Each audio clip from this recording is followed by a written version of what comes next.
Classificação indicativa. Livre para todos os públicos.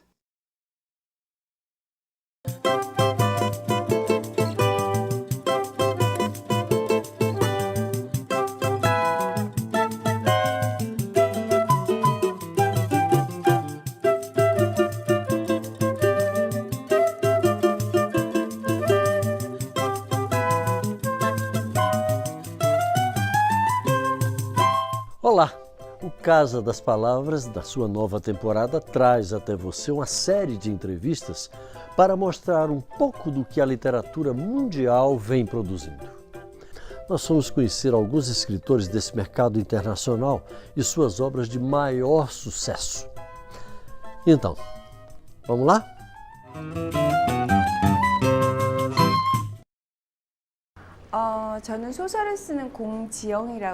Eu sou Gong Ji-young, escritora. Há 30 anos escrevo romances. Tenho 32 livros publicados até agora. Romances, ensaios, reportagens, etc. Este ano publiquei o meu 12º romance. Na Coreia, eu sou a escritora que mais vendeu livros. Já foram vendidos mais de 12 milhões. Na Coreia, eu sou bastante conhecida. Os meus livros tratam de questões como, por exemplo, a existência dos seres humanos na sociedade, a pena de morte, questões sobre a mulher, que eu tenho pesquisado e estudado durante 30 anos. Eu tive grande satisfação quando escrevi um romance intitulado Cadinho, 10 anos atrás. O romance é baseado em fatos reais e denuncia abusos sexuais praticados contra crianças deficientes numa instituição de deficientes na Coreia. Pela primeira vez na história da Coreia, uma lei passou a combater o crime, promulgada depois da publicação do romance e com o mesmo título. Eu sempre procuro contar histórias que reflitam a visão dos mais excluídos da sociedade. E os leitores coreanos mostraram grande interesse nisso.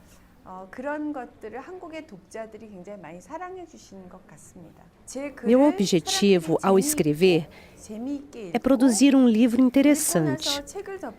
Depois da leitura, eu quero que o meu leitor possa ter pelo menos um minutinho de reflexão. O que é a vida, o amor e os seres humanos? Se meu livro passar esses sentimentos aos leitores, eu fico bastante satisfeita e creio ter cumprido o meu papel como escritora. De fato, esse romance é a obra mais importante da minha vida. Refletindo bem, antes de escrever esse romance, eu estava sofrendo de depressão e era praticamente uma alcoólatra. Todos os dias eu pensava na morte. Eu talvez pensasse em criar esse romance porque eu não pude morrer, pois cuidava dos meus filhos pequenos. Eu queria conhecer pessoas que deveriam morrer, embora quisessem viver, enquanto eu queria morrer, apesar de não poder. Entretanto, minha vida transformou-se completamente quando conheci os condenados à morte. Antes disso, eu jamais acreditara em seres humanos. Jamais. Quando conheci essas pessoas no corredor da morte, que são os assassinos terríveis que pesquisei para o romance, eu acabei vendo a transformação dessas pessoas, embora fosse de uma maneira desesperadamente lenta. Depois disso, a minha vida mudou completamente. Eu vi uma esperança. Pode ser que aquelas pessoas tenham me transmitido uma esperança. Porém, mais importante do que isso, foi encontrar uma chave. Na época, eu não tinha nada. Estava endividada, divorciada, e meus filhos eram muito pequenos. Eu não tinha confiança de que eu poderia ganhar a vida ou escrever romances de novo. Para encontrar os condenados à morte, uma vez por mês eu preparava cafés e lanches, como se fosse uma voluntária bondosa. E o dia todo eu escutava histórias deles. Isso mudou a minha vida. Eu consegui superar a depressão e acabei vendo uma esperança nos seres humanos. Por isso, esse romance tem grande significado para mim. Eu gostaria de lhe indicar uma leitura de um livro de 1995 chamado Ensaio sobre a Cegueira, de Saramago. Ele é absolutamente importante para que nós possamos, de certa forma, compreendermos o que nós estamos vivenciando hoje no Brasil. Porque ali Saramago descreve que, de repente, uma névoa, uma cegueira branca, ela atingiu a população de uma localidade, com exceção de uma pessoa. E ali é como se houvesse uma cegueira, a população inteira cega. E ali o que se viu? Que se desabrochou e se mostrou uma série de procedimentos ou uma série de ações que atingem a barbárie. É como se tudo, a justiça social, as relações sociais, impedissem que aquilo viesse à tona. E de repente veio à tona nesta cegueira coletiva. Olá, eu sou o pastor Marco Feliciano, deputado federal pelo estado de São Paulo. Estou aqui para indicar para você um livro, Homo Sapiens. O autor é Noah Harari, que é judeu. Ele dá um breve resumo de toda a criação da humanidade, desde que o homem vem lá dos seus instintos, como diz a ciência, né, de uma ameba até o que o ser humano é hoje. É claro que quem é criacionista vai ter uma outra visão. Fica aqui a indicação.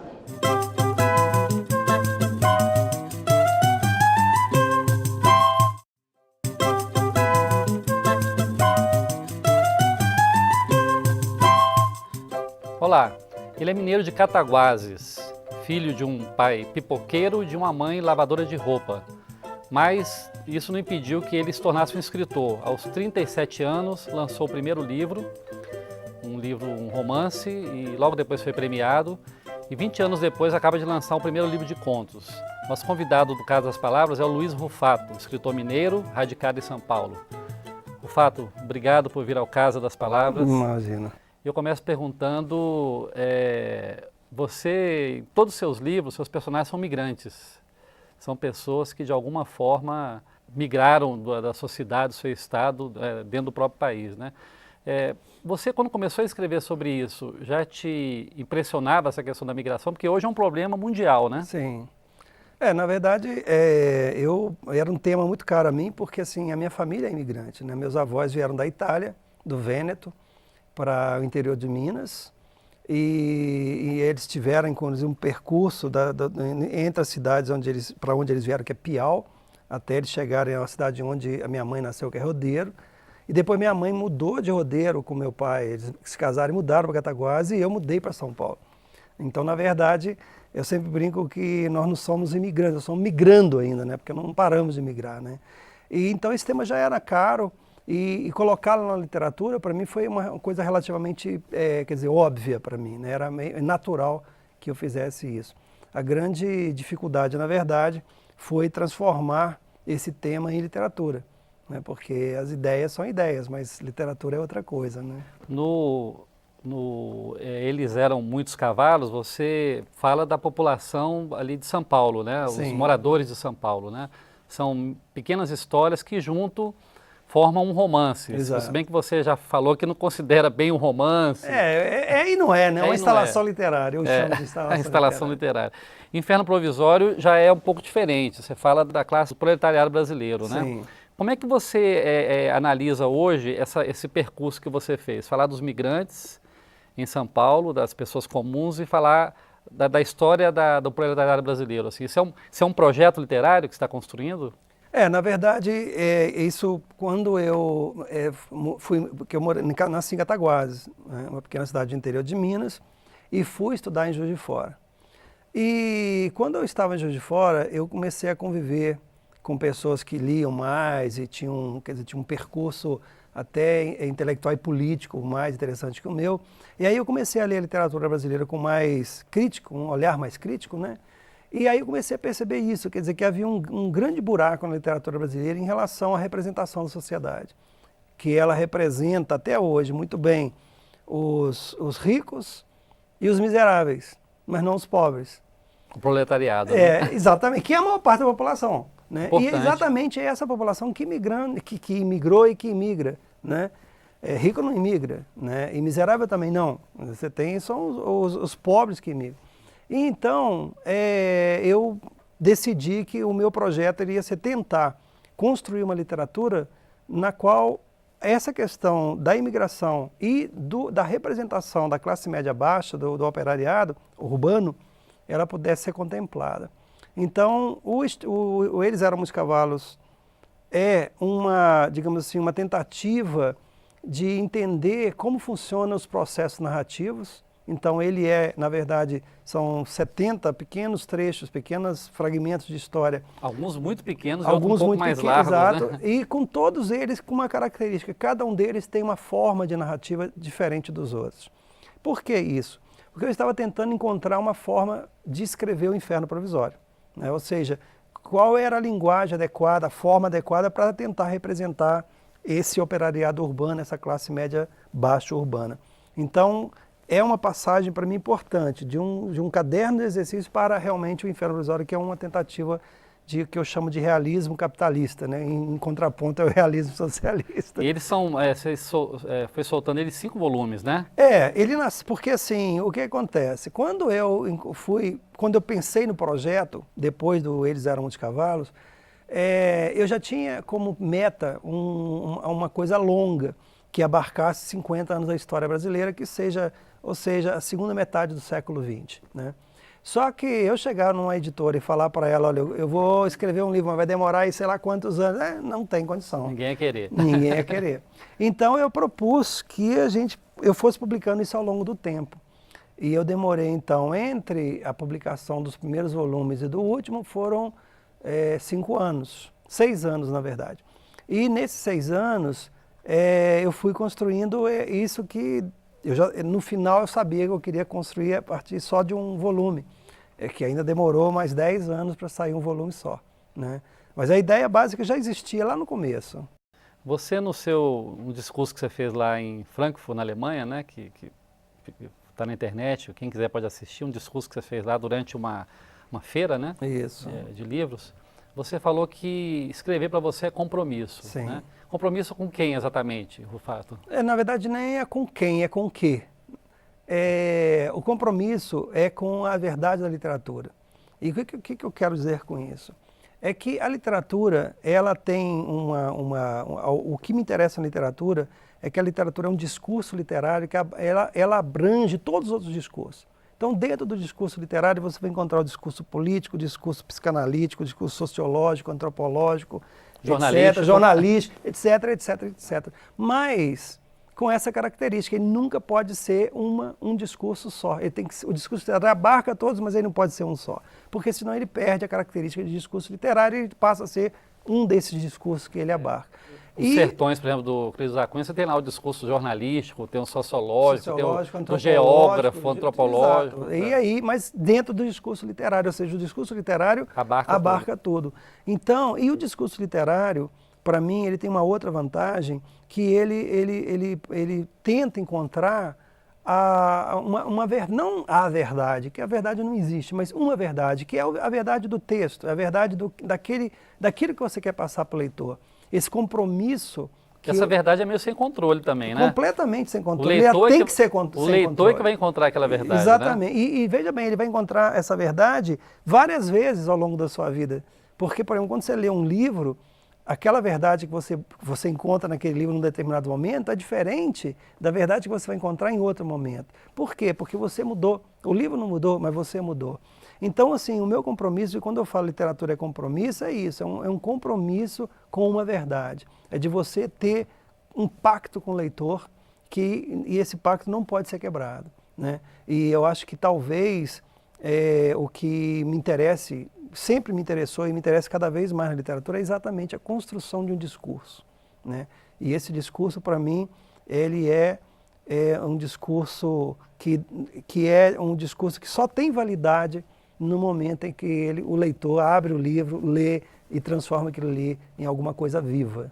Quem leu os seus livros, né, e principalmente eu achei isso em Ele Era os Muito Cavalos, né, que é um título sonoro, né, que eu comprei por causa do título, esse livro, Eles Eram Muitos Cavalos, eu achei estranho. Depois eu descobri que é um verso da Cecília Meirelles, né? Exato. Como é que surgiu a ideia desse livro e por que esse título, Eles Eram Muitos Cavalos? Então, o livro ele surge de uma necessidade minha de encontrar um caminho para escrever o Inferno Provisório. Ou seja, eu tinha um tema, eu sabia exatamente como tratar desse tema, mas eu não sabia qual era a maneira correta quer dizer, que tipo de discurso poderia advir desse projeto. E eu fiquei anos tentando encontrar uma saída. E a saída foi uma coisa meio óbvia para mim, naquele momento não era, mas hoje é, que eu estava tentando encontrar materialidade na realidade, quando na verdade a realidade é imaterial. Ou seja, eu tentei construir uma realidade a partir de de vestígios da realidade. Fragmentos, de fragmentos, né? Ou seja, não dá para abarcar a realidade, porque a realidade é inabarcável. Mas se você humildemente souber disso e você tentar transformar esses pequenos fragmentos, esses pequenos vestígios em materialidade, aí sim você consegue construir um universo, né, que pode ser compartilhado com o leitor. Então, eu estava fazendo esse processo, né, já estava bastante adiantado nesse processo, mas eu ainda tinha um problema que era um título que fosse adequado a isso, né? E esse título nasceu, e eu só consigo escrever um livro depois que eu tenho um título, e esse título nasceu muito curiosamente porque eu leio muito poesia. E um dia eu estava lendo O Romanceiro da Inconfidência da Cecília Meirelles, e lá pelas tantas eu encontrei esse verso que diz: eles eram muitos cavalos, mas ninguém sabe mais só pelagem, cor e origem. E eu falei exatamente os personagens que eu quero tratar, são exatamente esses personagens. E aí então o título foi... Pessoas de diversas cores. Diversas cores, pelagens e origens. São os personagens que estão exatamente no livro e que de alguma maneira me deu a chave para a construção do Inferno Provisório. E dos outros livros todos, na verdade.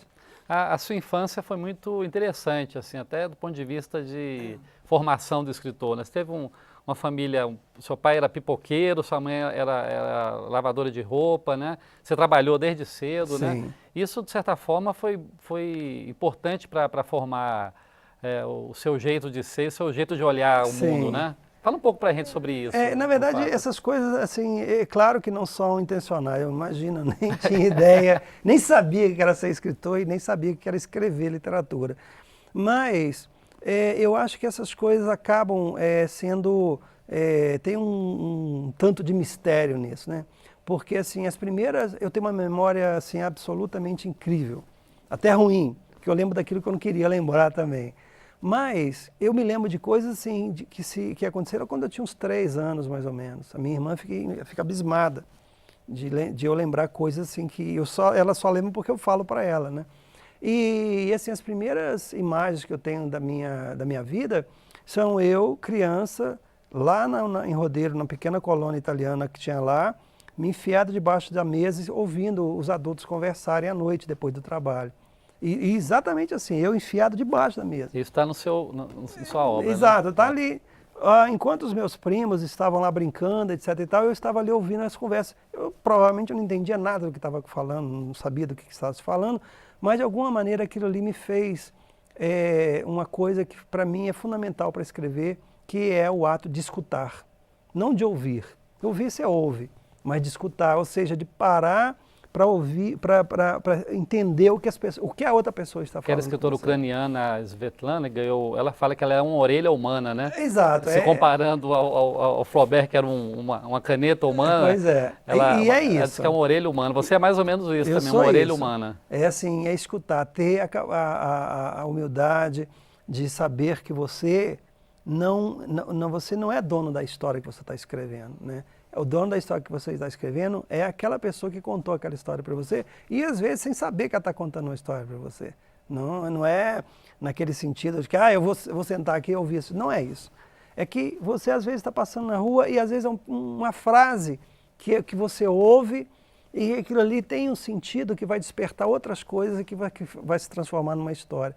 Portanto, digamos assim, a minha vida real, né, de ter nascido em Cataguases, de ter frequentado muito tempo durante as minhas férias essa colônia lá italiana em Rodeiro, de ter trabalhado desde cedo, de ter participado ativamente da construção do orçamento doméstico da minha casa, e depois ter mudado para Juiz de Fora e ter vivido como estudante paupérrimo lá em Juiz de Fora, depois ter mudado para São Paulo. É uma cidade proletária, né?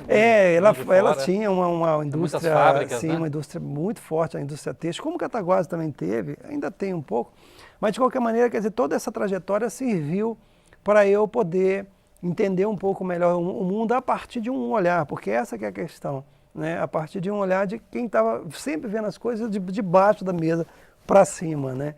Então isso certamente foi fundamental para a construção da minha visão de mundo. Você, não sei se eu vou estar usando o termo certo, você é um pouco um militante também da questão da causa literária, da literatura, né? Você vai a feiras, representou o Brasil em eventos, né? E nós estamos numa casa de leis, né? Onde se decidem as leis do Brasil. O que você falaria para quem está nos escutando, os nossos telespectadores, ou mesmo parlamentares, né? O que o Brasil precisa hoje para tentar sair desse grau hoje aí de indigência quase, né, educacional e cultural e chegar em algum lugar? Porque eu acho que nós estamos no programa de livros, acho que a questão da leitura é fundamental se a gente quiser melhorar o país, você concorda? Assim, para mim, eu antigamente, quando eu era jovem, eu tinha uma pauta enorme de reivindicações para os políticos. Eu tenho uma, que é educação. Mas não é educação, nós estamos dando educação para todo mundo, não é essa a questão. É educação para a cidadania, ou seja, uma educação de qualidade, né? Porque o fato de você colocar todas as crianças na escola é importantíssimo, é um passo avante, sem dúvida, mas não basta, nós temos que ter educação de qualidade. E, além dessa educação de qualidade para formar leitores, nós tínhamos que ter uma legislação que privilegiasse a cultura, mas não uma legislação que hoje é assim, outra amanhã é assado, uma legislação perene, né, que pudesse dar... Projeto de Estado, né, para a educação. Exatamente, né? Uma política de Estado. Educação mais ou menos cultura. como a educação virou, assim, essa questão da universalização foi possível porque houve uma continuidade, sim, né? Exato.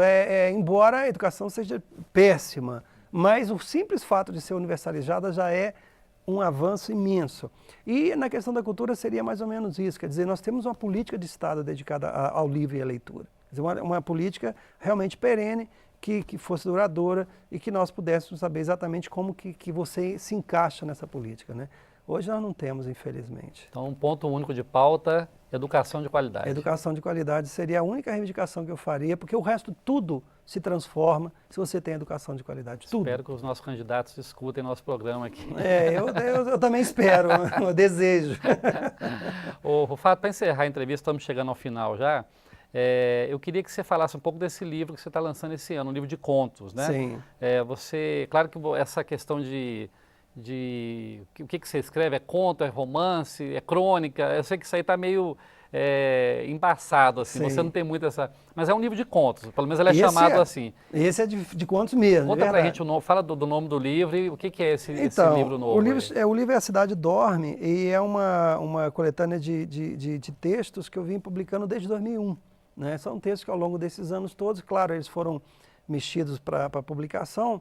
E ele tem um conceito, que eles saem sempre, um conceito espacial, eles saem de Cataguases, década de 50, 60, e vão até um lugar inespecífico e também um temporal, né, que ele vai, a trajetória dele passa pela ditadura militar, passa pelo nosso mundo contemporâneo e chega também num tempo vago e inespecífico. Então é um livro que tenta abarcar a partir de uma temática de deslocamentos, né, abarcar esse tempo e esse espaço. Você achou mais difícil escrever livro de contos? Que o Garcia Marques falava que achava difícil contos, porque cada conto era praticamente o início de um romance, daria uma história. São gêneros diferentes, né? Eu acho que quando eu me proponho a escrever uma história que eu sei que vai ser um conto, ela tem quer dizer, a minha aproximação com ela é diferente de quando eu vou escrever uma história que eu sei que é um romance, né? Mas o mais difícil mesmo não é conto e nem romance, é poesia. Pois, eu ia te perguntar isso agora, você é mineiro, é da terra de grandes poetas, né? Você já tentou a poesia alguma Então, eu vez? até publiquei um livro em 2002 chamado As Máscaras Singulares, que é um livro de poemas, e eventualmente eu cometo poemas, mas esse não me considero poeta de forma alguma. Para mim, ser o poeta realmente é um outro nível, eu tenho uma reverência profunda, porque é um gênero para mim assim. Você lê muita dificílimo. poesia, né? Eu sou leitor privilegiadamente de poesia. E O depois de prosa. Milton Ratum fala que a poesia você não pode errar, né? Não. No romance, você pode ter um... O conto também não. Não, O romance né? É você verdade. pode dar uma enrolada ali, mas É o verdade. conto... O conto ele é muito sucinto, ele não pode... Ou você faz um bom conto ou um mau conto. O romance você pode fazer um romance mais ou menos, um conto não. E o poema então nem se fala. E a poesia parece que está cada dia mais difícil você encontrar algo novo na poesia, apesar da poesia ser talvez a das artes a mais rica, Sim. mas está mais difícil, né, Rufato? Sim. Você não acha? Eu acho estranho, inclusive, porque assim, a poesia deveria ser ter um lugar privilegiado nas pessoas. Na educação, inclusive, né? Sim, mas infelizmente o poeta no Brasil, ser poeta no Brasil é quase não ser absolutamente nada, né? Porque não tem nenhuma visibilidade. As dificuldades do mercado editorial, se para um prosador já são inúmeras, para o poeta então são piores ainda, né? Se a literatura fosse sociedade, os poetas seriam um morador de rua, né? Com certeza seria um morador de rua, e aqueles moradores de rua assim, que já tem gerações, já pertencem a uma geração inteira de moradores de rua, né? Infelizmente. Luiz Rufato, obrigado por vir ao Casa das Palavras. Eu que agradeço. Tá? Sucesso aí na divulgação do seu trabalho. Muito obrigado. E na sua militância em prol da leitura e da educação. Precisa. O nosso programa termina aqui. Escreva pra gente. O nosso e-mail de contato é casadaspalavras@câmara.leg.br ou então ligue 0800 619 619. É de graça. Se você quiser ver este e outros programas, entre no nosso endereço eletrônico câmara.leg.br/Casa das Palavras. Obrigado pela audiência, boas leituras e até a próxima.